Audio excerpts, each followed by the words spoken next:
नमस्कार, आप देख रहे हैं न्यूज ब्रीफ। मैं हूं आपके साथ आशा सरमाल। चलिए शुरुआत करते हैं जम्मू कश्मीर से जुड़ी खबरों की। केंद्रीय गृह मंत्री अमित शाह जम्मू कश्मीर के दौरे पर हैं, जहां उन्होंने पुंछ में गोलाबारी से प्रभावित नागरिकों के साथ मुलाकात की है। उन्होंने कहा कि पाकिस्तान के निर्दोष लोगों और धार्मिक स्थलों को निशाना यहां पर पाकिस्तान की तरफ से बनाया गया है। पाकिस्तान के अंदर कभी भी कोई भी निर्दोष नहीं है। बताते चले कि आतंकी पाकिस्तान के अंदर पल रहे हैं, जिन्हें नेस्तनाबूद करना बहुत जरूरी है, लेकिन पाकिस्तान ने काराना हरकत की, जिसमें सीमावर्ती इलाकों के अंदर नागरिकों की जान भी गई है। तो शाह ने कहा कि मुआवजा और नौकरी से जीवित की जो आप जीवन लीला है वो समाप्त हुई है। इसकी क्षति की भरपाई नहीं हो सकती है, लेकिन ये देश की एकजुटता और सहानुभूति का प्रतीक है। उन्होंने भरोसा दिलाया कि पूरा देश प्रभावित परिवारों के साथ मजबूती के साथ खड़ा है। शाह ने दोहराया है कि भारत अब किसी भी प्रकार के यहां आक्रमण और साथ ही साथ हमले को नहीं सहने वाला है और देश की सेना पूरी मजबूती के साथ जवाब देने में सक्षम है। ऐसा करके दिखा दिया है सेना ने। आपके सामने रहा कि दुश्मन को किस तरह से नाकुचने चबाने हैं। उन्होंने बताया कि पुंछ में जिन लोगों को आर्थिक नुकसान हुआ, उनके लिए केंद्र सरकार जल्द सहायता पैकेज लेकर आएगी। अपने भाषण के अंत में उन्होंने भरोसा दिलाया कि जम्मू कश्मीर का विकास 2014 के बाद जिस रफ्तार से आगे बढ़ा है वह रुकने वाला नहीं है। सरकार इस क्षेत्र को आगे भी हर तरह के सहयोग देती रहेगी। रिहायशी इलाकों में गोलीबारी और इसका सबसे बड़ा नुकसान हमारे पुंछ को हुआ। पुंछ में शायद आजादी के बाद पहली बार गोलीबारी हुई, मगर पुंछ के साथ साथ सभी जगह पे रिहायशी इलाकों पर, गुरुद्वारों पर, मंदिरों पर, मदरसों पर गोलीबारी करने का काम पाकिस्तान ने किया और आज पूरी दुनिया पाकिस्तान के हमले की घोर निंदा करती है। और जब पाकिस्तान ने हमारे रिहायशी इलाकों पर, नागरिकों पर, निहत्थे नागरिकों पर हमला किया, तब भारतीय सेना ने इसका भी सटीक जवाब दिया और उनके 9 हवाई अड्डों को, उनकी मारक क्षमता को क्षतिग्रस्त कर एक मजबूत जवाब दिया, जिसके कारण उनको समझौते के लिए आगे आना पड़ा। ये पूरा घटनाक्रम भारत की सुरक्षा नीति को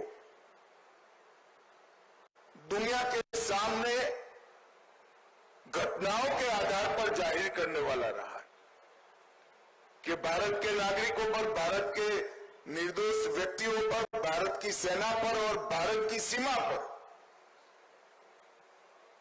किसी भी प्रकार का अतिक्रमण भारत सहन नहीं करेगा। किसी भी प्रकार का आक्रमण भारत सहन नहीं करेगा। इसका सटीक और इससे भी बुलंद जवाब दिया जाएगा और वो हमारी सेनाओं ने कर दिखाया है। पुंछ में कई लोगों के घरों की क्षति हुई है, कई व्यापारी स्थानों की क्षति हुई है। एलजी साहब ने बताया कि जम्मू कश्मीर सरकार ने नॉर्म्स के हिसाब से सहायता कर दी, परंतु व्यापारी स्थानों और रिहायशी इलाकों में जो क्षति हुई है, आने वाले कुछ ही दिनों में भारत सरकार भी इसके लिए एक पैकेज लेकर आएगी। और मैं आज इस मंच से जम्मू कश्मीर की जनता को, आवाम को भी ये संदेश देने आया हूं कि जम्मू कश्मीर का विकास रुकेगा नहीं, थमेगा नहीं। तो नियुक्ति पत्र पाने वाले पीड़ित परिवारों ने केंद्र सरकार का आभार जताया है। उन्होंने कहा कि यहां केंद्रीय गृह मंत्री उनके दुख में शरीक हुए, उनसे संवेदना प्रकट की। उनके साथ ही पीड़ित परिवारों ने सरकार से पुंछ में स्वास्थ्य को बेहतर बनाने की भी मांग की, ताकि इस तरह के हमलों में घायल आम लोगों को समय पर अच्छा इलाज मिल सके। मेरा छोटे भाई की जो शहादत हुई थी 7 मई को तकरीबन, तो उसमें आज एलजी साहब जो आए हुए थे, तो उन्होंने हमें अपॉइंटमेंट लेटर दिया है, हम उनका शुक्रिया अदा करते हैं। और जहाँ के लोकल एडमिनिस्ट्रेटर है, तो ये सबसे एक बात हम यहाँ कहना चाहते हैं कि जो हमारे हॉस्पिटल की जो फैसिलिटी है वो थोड़ी सुविधा वधिया होनी चाहिए, क्योंकि जब कोई ऐसी वारदात हो तो यहाँ एकदम से ट्रीटमेंट मिलना चाहिए। तो जैसे हमें कोई परेशानी नहीं हो, क्योंकि उस दिन जैसे ये हुआ था तो मेरे भाई को जब मैंने उठाया वहाँ से, तो कोई ऐसा गाड़ी का प्रबंध नहीं था कि मैं उसको डाल के हॉस्पिटल ले जाता, क्योंकि उसको लगी थी, हो सकता था, हमें एक उम्मीद रहती है कि भाई ये इंजर्ड है या ये जख्मी है तो इसको हम हॉस्पिटल ले जाते, इसको फैसिलिटी मिलती थी, शायद ये बच जाता, लेकिन ऐसी कोई व्यवस्था वहाँ पे उस वक्त टाइम पे नहीं थी।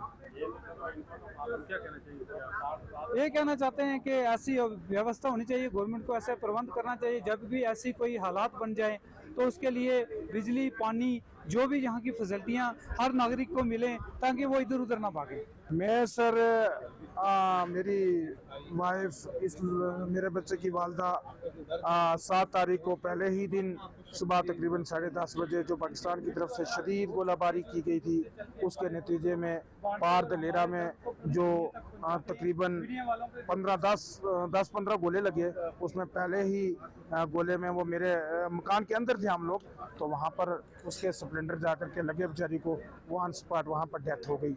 तो उसी सिलसिले में आज हम यहाँ पर अपने होम मिनिस्टर साहब जनाब अमित शाह सर आए थे, तो उन्होंने बुलाया था, तो हम मुझे इसके छोटे लड़के को गवर्नमेंट में जॉब के लिए, गवर्नमेंट में नौकरी के लिए अपॉइंटमेंट का आर्डर दिया गया है, तो हम उनका तहे दिल से शुक्रिया अदा करते हैं।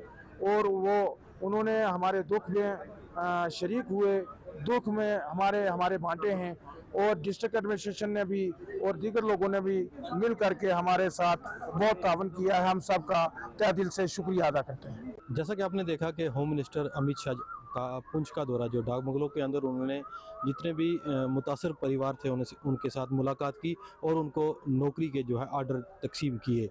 इस मौका पर लोगों से हमने जब बात की तो लोगों का ये कहना था कि इंसान की भरपाई नहीं हो सकती, मगर फिर भी हम गवर्नमेंट ऑफ इंडिया का शुक्रिया अदा करते हैं कि जिन्होंने आज हमें सम्मान दिया है। और इसके अलावा इन लोगों ने ये भी कहा कि यहाँ पे मेडिकल की फैसिलिटी जो है उसको डेवलप किया जाए, और ताकि जो पीड़ित लोग हैं, जो लोग ज़ख्मी हो जाते हैं किसी भी तरह से, उनको राहत मिल सके। गुलिस्तान के लिए शहजाद भट्ट, पुंछ से। श्री अमरनाथ जी की यात्रा का शुभारंभ 3 जुलाई को होने जा रहा है और ये यात्रा 9 अगस्त तक जारी रहेगी।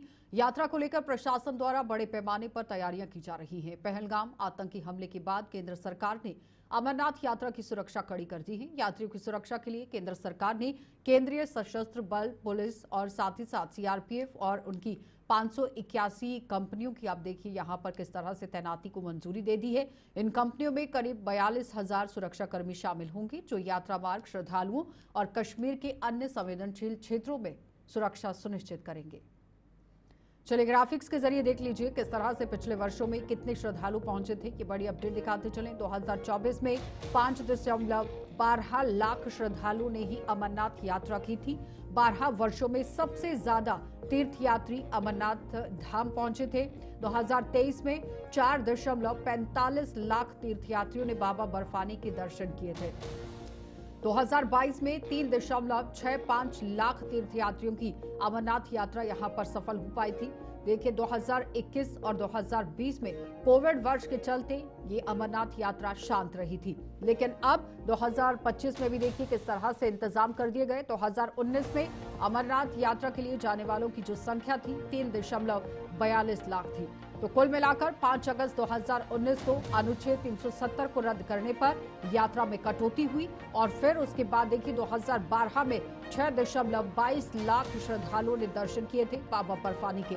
2011 में 6.34 लाख श्रद्धालुओं ने अमरनाथ की यात्रा की और अमरनाथ यात्रा के लिए श्रद्धालु जम्मू कश्मीर में पहुंचे थे। तो फिलहाल 2012 में भी आपने देखा किस तरह का आंकड़ा, 11 में भी और अब 2025 है जहां पर पहलगाम आतंकी हमला भी हुआ, लेकिन उसके ठीक बाद अब यहाँ यात्रा की फिलहाल शुरुआत हो जाएगी। और उसके साथ साथ समझना ये बहुत अहम रहेगा कि प्रशासन के कंधों पर किस तरह की जिम्मेदारी है कि श्रद्धालुओं को सही में सुरक्षा यहाँ पर प्रदान की जाए और उसको लेकर कदम शुरू कर दिए गए हैं उठाने।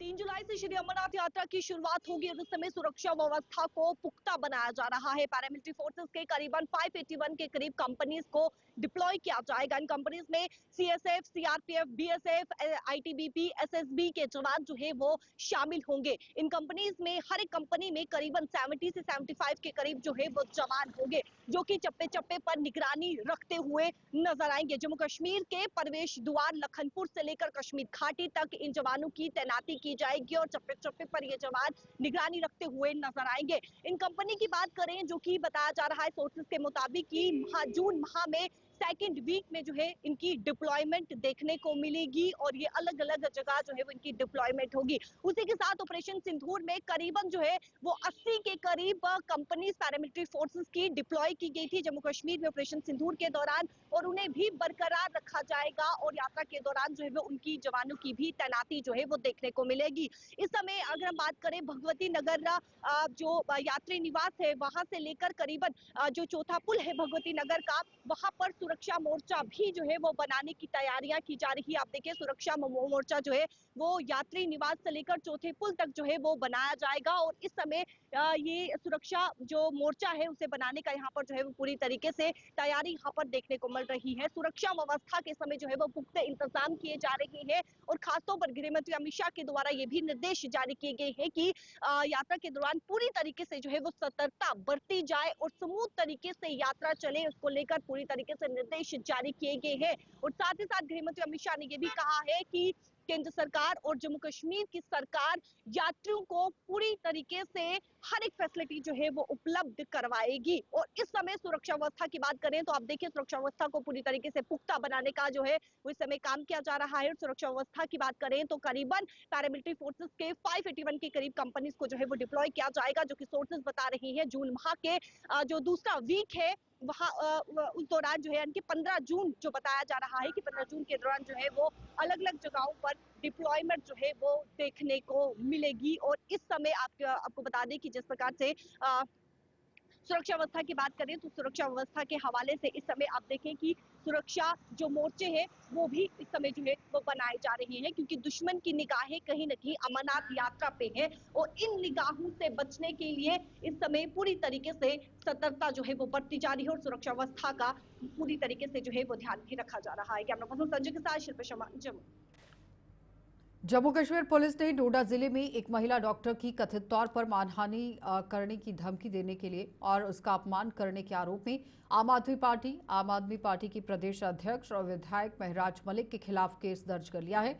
और ये एफआईआर एक मेडिकल कॉलेज की एसोसिएट प्रोफेसर की शिकायत पर दर्ज की गई है।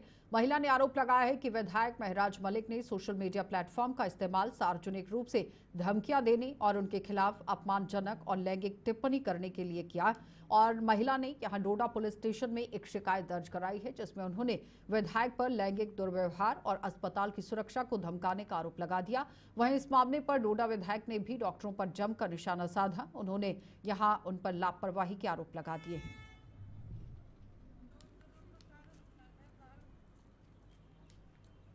वो कुछ भी करे, वो कुछ भी करे, पर काम करे, वो काम करे। वो काम के लिए बैठे, उनको सरकार सैलरी दे रही है, वो काम करें। उनको काम के लिए भेजा है, उनको प्राइवेट प्रैक्टिस करनी है, करें, लेकिन टाइम के बाद। आप दिन को वहाँ से पेशेंटों को उठाकर या तो उनको रेफर कर रहे हैं। मेरे पास इतने ऐसे हजारों सबूत है जिसका खिलवाड़ आपने किया। मैं ये नहीं कह रहा हूँ आप प्राइवेट प्रैक्टिस, आपके पास काबिलियत है, आप करिए, लेकिन वो मत करिए कि गरीब की चमड़ी तक उतार दोगे, गरीब की जान तक ले लोगे पैसों के लिए। नहीं, आप लोगों के बेहतरी के लिए है और उसके लिए अभी आगे प्रोसेस होगा। ये वक्त के हालात हैं। आज कुछ लोगों के हाथ में ताकत है, ताकत के बल पे गरीब। ये रणनीति साफ है, मुझे लोगों ने मैंडेट दिया है और लोगों की बेहतरी के लिए मुझे काम करना है और वो मैं करूंगा पूरी ताकत के साथ। घसीटना मैंने फिर भी, जो मुलाजिम अपना हुलिया नहीं बदल सकता है, मुलाजिम, अगर मैंने डॉक्टर्स को अंदर जाके प्रिंसिपल के साथ 3 बार मीटिंग करके उसको मैंने ये बोला कि आप कोट पहनवा दीजिए, आप उनको नेम प्लेट लगवा लीजिए, आप उनको आई कार्ड डलवा दीजिए, लेकिन उसके बावजूद भी फिर वो डॉक्टर नहीं पहनेंगे और बताएंगे नहीं हम डॉक्टर हैं। यार हैं क्या? अगर वो मर जाएंगे, कोविड सबको लग जाए, मर जाएं, फिर क्या जीएमसी चलेगा ही नहीं? चलेगा ही नहीं। बस यही 2-4 लोग हैं जिनके बलबूते पे दुनिया जी रही है। अरे इन्होंने तो मारे भी बहुत हैं। इन्होंने कहा सबूत मैं दूंगा, सबूत मैं दूंगा। मैंने एक ही बात बोली थी, मैंने सोचा था ये लोग संभल जाएंगे। अब ये अपना हुलिया, अपनी पहचान छुपा रहे हैं, लोग किसके पास जाएंगे जी। तो ये जो तरीका है, मैंने एडमिनिस्ट्रेशन तक बात रखी थी, 8 महीने से लगातार मैं बोल रहा था। आप मुझे बताओ फिर क्या तरीका है? जब इनको प्यार से भी समझाया, एडमिनिस्ट्रेशन को भी बोलकर बताया, फिर भी ये वही काम करेंगे, तो उसका हल क्या है? अब देखिए, आप ऐसे जहन्नुम की आग में जलेंगे, वहां आपको बचा कोई नहीं सकता। फिलहाल तो तुम अपने जिस्म का इलाज नहीं कर सकते।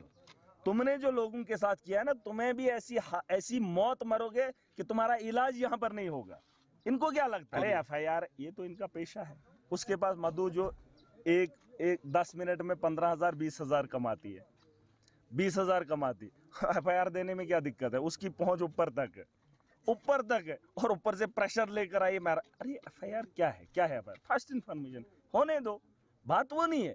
बात यह है कि लोगों को अंदर एक डर का माहौल पैदा किया जाता है। जो हम करेंगे हम ठीक है, बाकी लोग गलत है। आप करिए ना, जो भी करना है जाइए काम करवाइए। ये कौन सा तरीका आपका? आपको इस तरीके से बात करनी है? जो गरीब की लड़की 22 साल की मारी, किसने मारी? जाओ पूछो ना, उसके आंसू पूछने थे। जिला डोडा के ही गांव झालगढ़ी में संदिग्ध परिस्थितियों में एक मकान में आग लग गई और आग इतनी विकराल थी कि देखते ही देखते आग ने यहां 3 मंजिला मकान को अपनी चपेट में ले लिया। स्थानीय लोगों ने आग पर काबू पाने का प्रयास किया है, लेकिन इस दौरान मकान जलकर राख हो गया।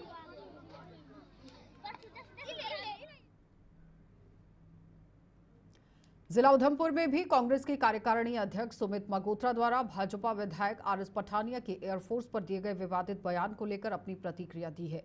उधमपुर कांग्रेस के कार्यकारिणी अध्यक्ष ने भाजपा पर निशाना साधते हुए कहा कि आए दिन देश भर में भाजपा के नेता, जिनमें मंत्री विधायक भी शामिल हैं, सेना को लेकर विवादित बयान दे रहे हैं और अब इस क्रम में यहां उधमपुर ईस्ट की भाजपा की RS-पुरा की ही ये RS-पुरा नहीं RS पठानिया है, जिनकी एयरफोर्स पर विवादित बयान को लेकर लगातार ये सुर्खियां बटोर रहे हैं। लेकिन भाजपा आला कमान को ऐसे नेताओं पर कार्रवाई करने की मांग है और इसके साथ ही यहां उन्होंने भाजपा विधायक से एयरफोर्स से माफी मांगने की भी बात कह दी।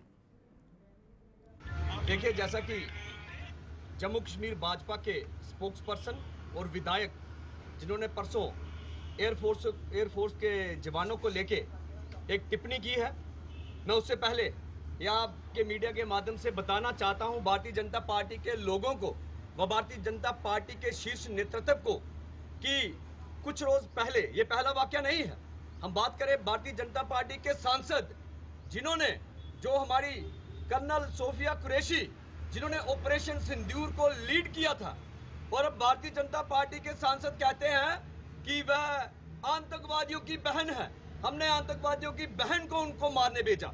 उसके बाद हम बात करें मध्य प्रदेश के डिप्टी चीफ मिनिस्टर, जो कहते हैं कि भारतीय सेना प्रधानमंत्री जी के चरणों में नतमस्तक है। और उसके बाद तीसरा वाकया, जो भारतीय जनता पार्टी के विधायक स्पोक्स पर्सन कहते हैं कि वायुसेना की नालायकी से यहां पे जो हादसा हुआ, उनका कहना है कि ऑपरेशन सिंदूर, उस दिन एयरफोर्स में क्या हुआ सब जानते हैं, वो इनकी नालायकी थी, ये सोए हुए थे। और वहीं इनके द्वारा, विधायक द्वारा यह बयान देना और उसके बाद कहना कि मेरा बयान तोड़ मरोड़ के पेश किया गया है। अगर उनकी बात सत्य है तो हम उनसे जरूर कहेंगे कि जो तोड़ मरोड़ के पेश किया है तोड़ के, तो आप उसको सही तरीके से जांच करवाइए ताकि जो आप पे इल्जाम लगाए। तो भाजपा के विधायक RS पठानिया की एयरफोर्स पर दिए गए विवाद को लेकर सियासत अब गर्म हो गई है। कांग्रेस ने RS पठानिया के बयान की कड़ी निंदा की है और इसे सेना का अपमान बता दिया। भाजपा नेतृत्व से RS पठानिया के खिलाफ कड़ी कार्रवाई करने की मांग कर दी और कांग्रेस के वरिष्ठ नेता और जिला प्रधान यहां विनोद खजूरिया ने रामनगर में आयोजित एक प्रेस वार्ता में भाजपा विधायक RS पठानिया के ऑपरेशन सिंदूर को लेकर दिए गए विवादित बयान की कड़ी निंदा की।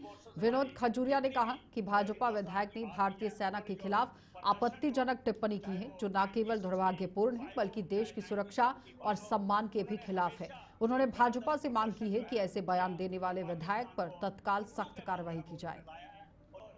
जब से ये जो सीज फायर 10 तारीख से हुआ है, उसके बाद भारतीय जनता पार्टी के अलग अलग लीडर, चाहे वो मध्य प्रदेश के मंत्री हो, चाहे इनके डिप्टी चीफ मिनिस्टर हो, और हाल ही 2 दिन पहले हमारे जम्मू कश्मीर के अंदर भारतीय जनता पार्टी के से जो स्पोक्स पर्सन है, उन्होंने जो एयरफोर्स के खिलाफ जो बयानबाजी की, हम इसकी कड़े शब्दों में निंदा करते हैं।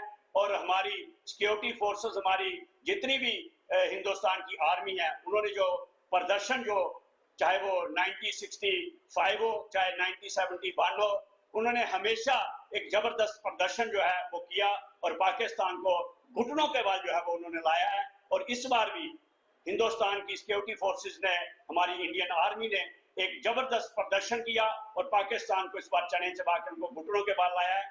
हम पूरी, जब से ये 22 अप्रैल से जो आतंकी हमला पहलगाम के अंदर हुआ है, उसके बाद पूरी हिंदुस्तान की सभी पॉलिटिकल पार्टीज जो हैं, उन्होंने हिंदुस्तान की सरकार के साथ वो खड़े रहे हैं। इस मुद्दे को लेकर उन्होंने कहा कि हम पूरे लोग यहाँ पर, सभी पॉलिटिकल पार्टीज और पूरे हिंदुस्तान का बच्चा जो था वो हिंदुस्तान की सरकार के साथ खड़ा था, इंडियन आर्मी के साथ खड़ा था।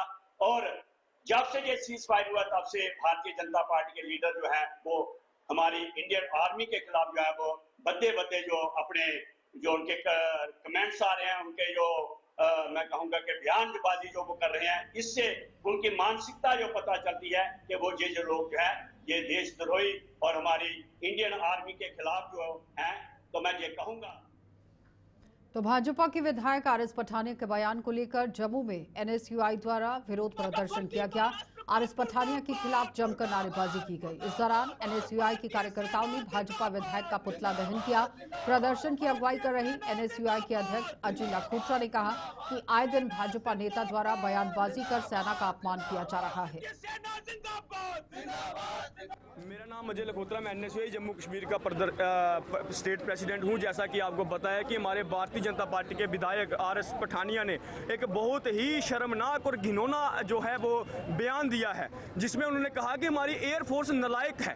वो रात को सो रहे थे जब ऑपरेशन सिंदूर हुआ। मैं इनको कहना चाहूंगा, पठानिया साहब, अगर हमारी एयरफोर्स सो रही होती तो आज आप भी यहाँ पे ऐसी आपकी जबान नहीं चल रही होती। आज आपकी भी वो जो है, आप भी कहीं उस पाकिस्तान के हमले में हम सब जहाँ पे कोई वो दिन देखने के लिए जिंदा नहीं होते। ये हमारी सेना मुस्तैद थी, हमारी सेना बिल्कुल अपने पैरों पे खड़ी थी, इसलिए आज हम लोग पठानिया कह रहे हैं कि ये उनके खिलाफ साजिश है, डीप फेक उनका। हाँ, डीप फेक वीडियो है और आरएस पठानिया साहब ये भी कह देंगे कि मैं वो था ही नहीं। वो ये कहने का प्रयास कर रहे हैं। अगर वैसा है वो तो फोरेंसिक डिपार्टमेंट वो कर देगा। और लेकिन ये जो है वो पूरा सामने दिख रहा है, शीशे की तरह साफ है। वो जो 20 सेकंड का उन्होंने बोला है और साफ शब्दों में बोला है।